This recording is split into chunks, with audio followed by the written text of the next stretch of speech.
There is much to be learned from people who have lived on this land much longer than we have. A knowledge that manifests itself not only in their relationships with nature, their songs and epics, their technology and creations, but in their very survival. Only by being aware of this heritage of the indigenous can we find not only our roots, but our direction. Their pride and ours, captured in one word, Dayaw.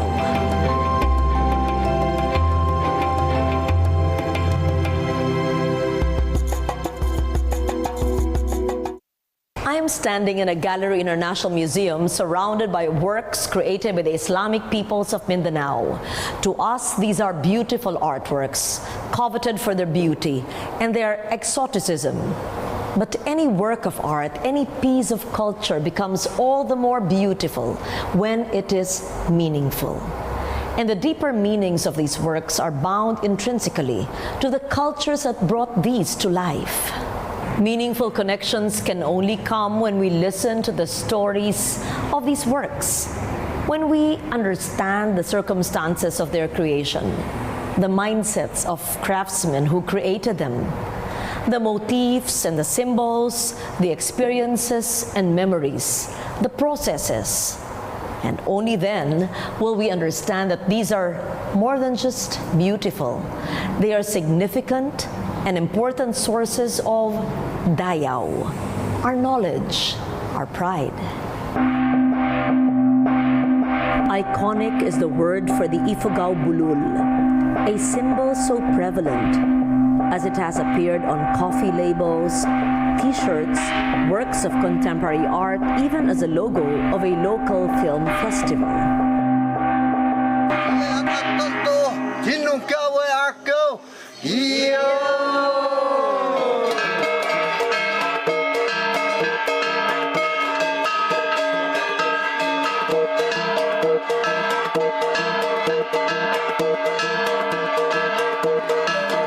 The Ifugaos are renowned for having a pantheon of some 2,000 deities, all who were invoked for various rituals and practices that marked the stages, relationships, and cycles of their life. The Bulul deities were called on the final stages of the rice harvest. Yaton oti aya pini pio mihakiang awah jinaka ije kihotawang hanito nompe othamoy apkato hinhabyan at lokip hinlaplap. In a series of rituals called Lukia, they are doused with the blood of sacrificial animals and laid out on reed mats, together with the first sheaves of rice, heirloom jars, ritual containers, and the sacrificial animals. Bulul came in pairs, male and female, and were believed to safeguard the granaries and ensure the multiplication of the rice harvest.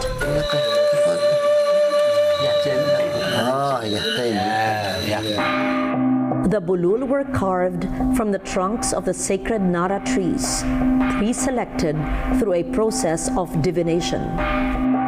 Traditionally, the carving of Bulul was characterized for its secrecy. Those wealthy enough to have them commissioned were required to feed the carvers, often priests, during the carving.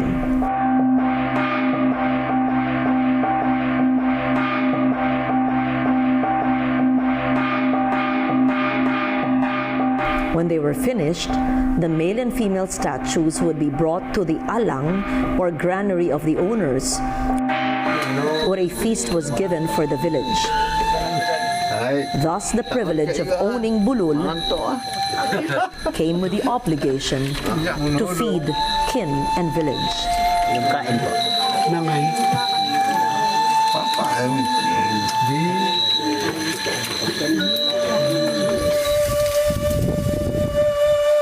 For traditional Ifugao, Bulul figures are associated with times of plenty, of bountiful harvests, that the Bulul deities would ensure year after agricultural year.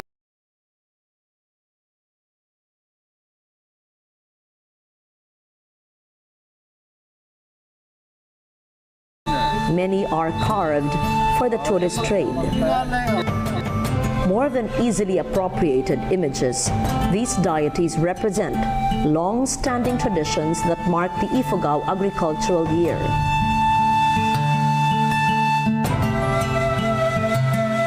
Deities indeed of the Ifugao soil and its produce.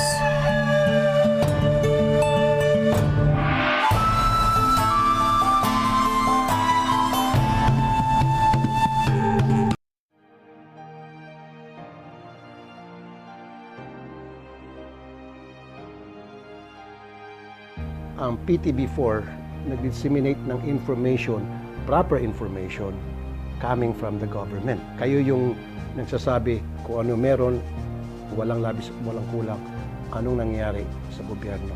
Media is supposed to give not just information. Media is supposed to educate, to enlighten, to inspire. You elevate the people to the level of excellence that they deserve. People say, PTV is government. Siguro yan ang simulain. Pero ano ang binhi? Ang pinakamahalagang binhi ng People's Television Network ay ito'y nagmumula sa tao. We're not government television, we are People's Television Network. Tunghayan natin ang kanilang pagbabalik-tanaw sa unang tahanang humubog sa kanila bilang mamamahayag. Abangan ang kwentong PTV Special Documentary ngayong Hunyo dito sa inyong pambansang TV.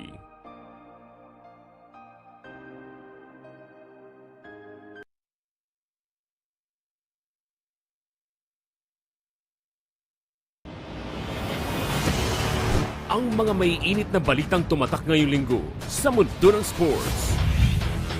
Ngayong hapon matutunghayan natin ang kwento ng isang arnesador at kung paano niya nagagamit ang kanyang sport sa kanyang trabaho.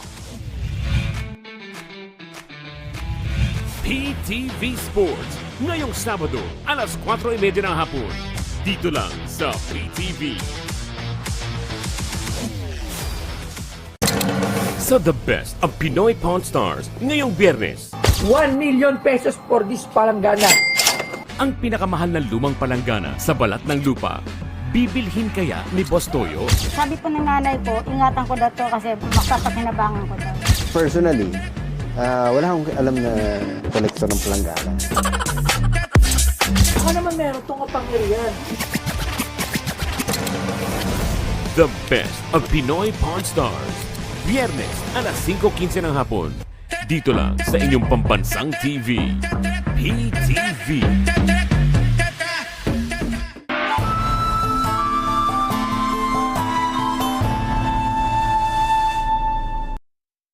Here at the Islamic galleries of a national museum, the objects speak of a rich artistic tradition, the tradition of Okir. Okir is a design language that is distinctly Maranao.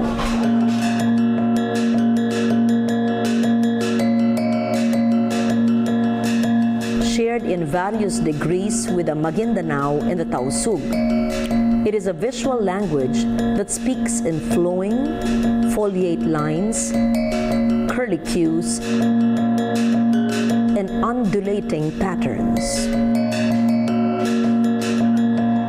Art scholars point to the Naga, the great serpent dragon of Southeast Asian lore, as the inspiration for Okir designs and patterns.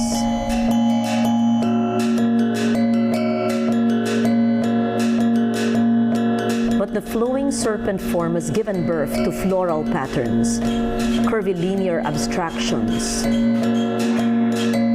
vivid color schemes.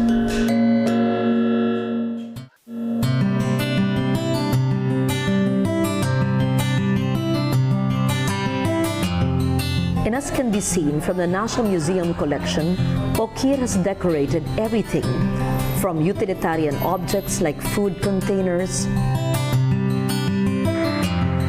ladles, boat prows and paddles, to prestige objects like the sari manok.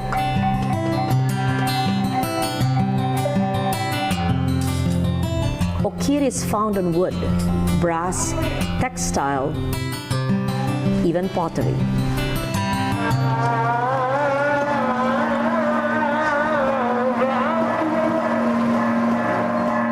In the municipality of Tugaya, in Lanao, Okir continues to flow.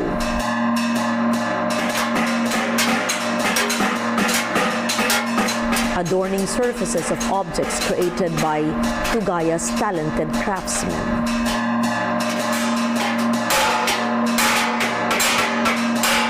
In wood, brass, silver and gold. All by craftsmen with their own specialties and sensibilities.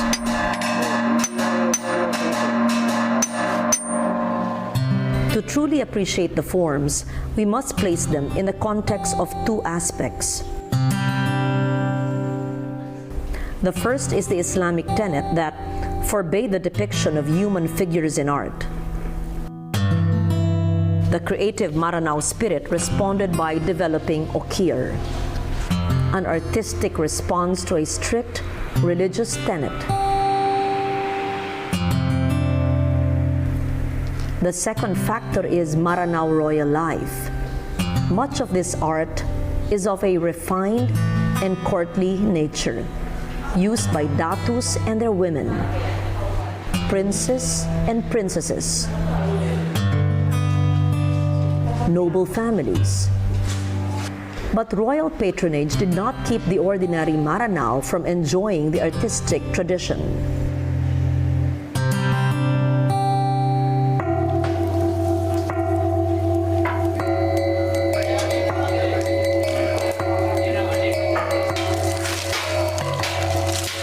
Here in Tugaya, the present resounds with the buzz of that refined past.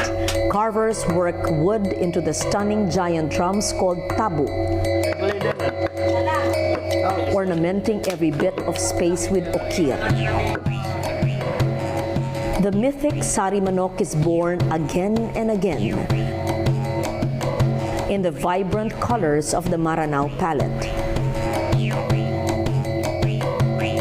Carpenters and inlay artists work together on chests, painstakingly inlaid with minute pieces of mother of pearl.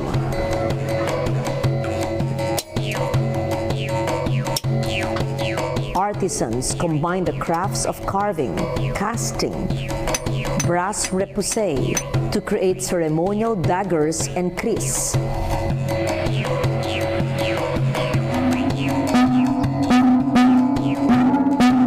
Gongs of all sizes are also cast and tuned.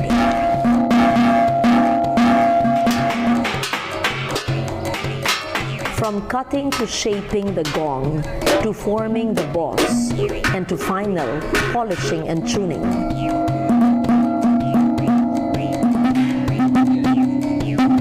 These individual pieces will come together to form the kulintang, gong, and sam, music that is both pleasing to hear, played on instruments wonderful to look at.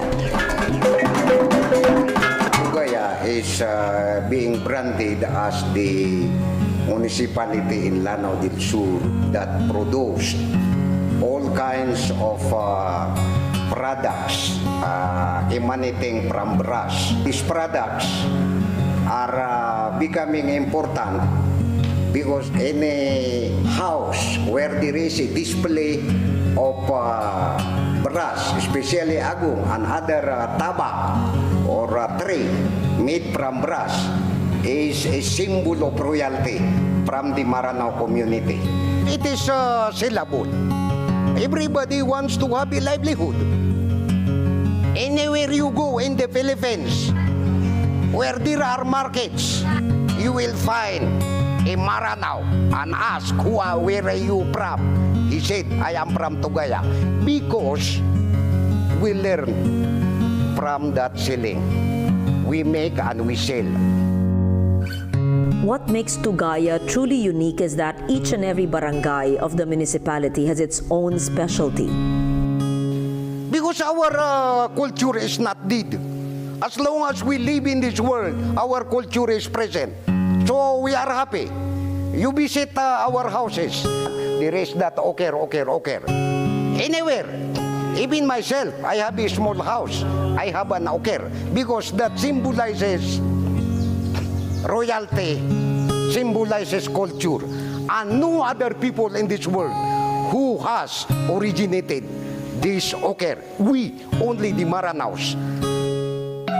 To see Tugaya only as a municipality of craftsmen and artisans is to miss out on the importance of the technologies and processes that were developed here. Technologies like lost wax casting that produced more than just decorative objects. Canons like these Lantaka in the collection of the National Museum point to the ways in which indigenous skills and technical processes could also produce great weapons. The feared blades of the Islamic warriors, the Kris, the Barong, Kampilan, and Panabas were produced with the same technology. In court life, in ordinary home life, in times of peace and war, the rich and dizzying variety of these objects meld both form and function.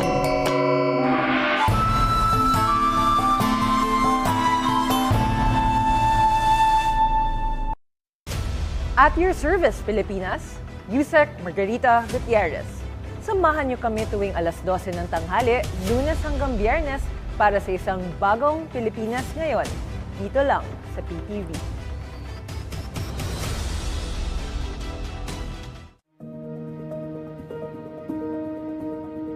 Oh, I fond memories of, at the time it was called MBS4, Maharlika Broadcasting System, now PTV4, na binigyan ako ng break na magkaroon ng magazine program. Ang pangalan nun ay Business Talks. Yun ang pinakauna, the Business News Magazine program. Pagkatapos nun, ako'y nagpuntang Amerika bilang batang reporter doon at nag-produce doon bilang segment, actually producer ng programa na in-air sa Amerika na pinadala ko naman sa Pilipinas para patuloy pa rin ang Business Talks. Maraming mga magagaling na nagturo sa akin. They welcomed me with open arms. They treated me very well, very supportive. They mentored me at natutunan ko yung kahalagahan ng deadlines, disiplina, complete staff work. Nothing is done until it's done. Fast forward 2013, ako yung principal author. Akong sumulat ng batas, amending your charter, my alma mater, so to speak, PTV4, to generate funds for more capital investment, for modernization, so that you can utilize a very precious airtime. Ako po si Senator Loren Legarda, at ito ang aking kwentong PTV.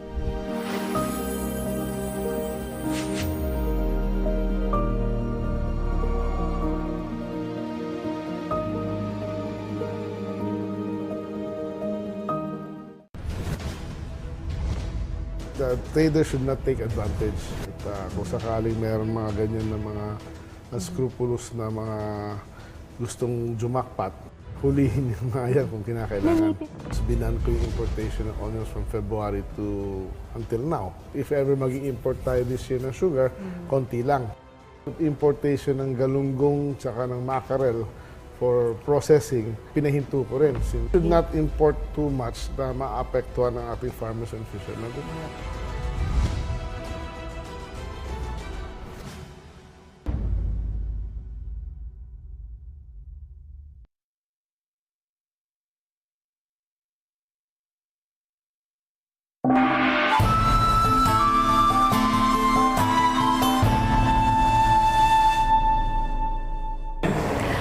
All these objects had a place in Maranao society, in the mosques, on boats, even in ordinary homes, and in the great community houses, the Torogan.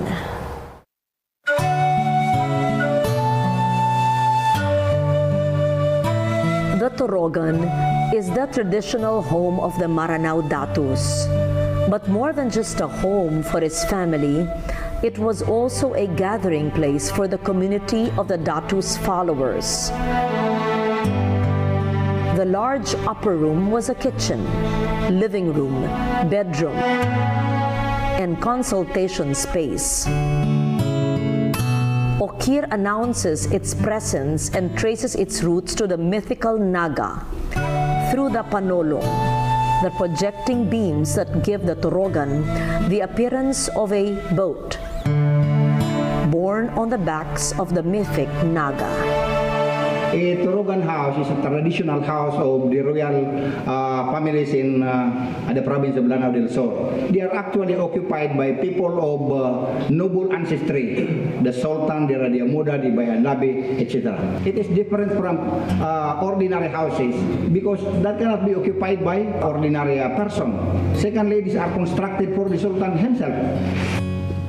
He just ordered that my house be constructed and people will go into the scene and they will construct the house of the Sultan. This knowledge in constructing a house is actually handed down from one generation to another. Even the location itself is selected on the basis of a strategic position. Usually, a Torogan is constructed in a place which is not where winds are not very strong. Another one, the Torogan is the epicenter of the Maranao community because this is where political, social, economic, and religious activities of the Maranao are being discussed in the Torogan. In this inspiring Torogan, we can see a snapshot of local leadership and community relationships. But in the face of a changing Islamic philosophy affecting the entire world, what are the chances for the survival of the Torogan, as well as the other crafts we've seen?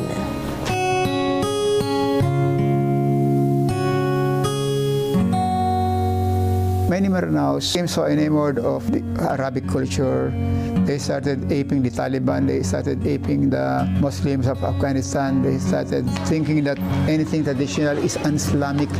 So they started wearing the hijab, covering women fully. That means there was no longer any spiritual basis for their traditions, because their traditions used to be inspired by traditional belief system. But now if you destroy the traditional belief system, there will be no more inspiration for them to continue with the art that they produce as an expression of the traditional belief system. And therefore, it's not really the technology that is the problem.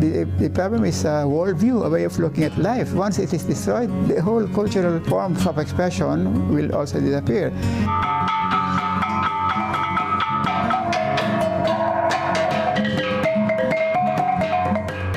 Symbols of race and its ideals and beliefs, carved in wood, cast in metal, built from a synthesis of myth and tradition, practical knowledge and strict aesthetic. Symbols of a particular race or group? Yes, but symbols that can be shared by all Filipinos as a continuing source of Dayaw, our knowledge, our pride.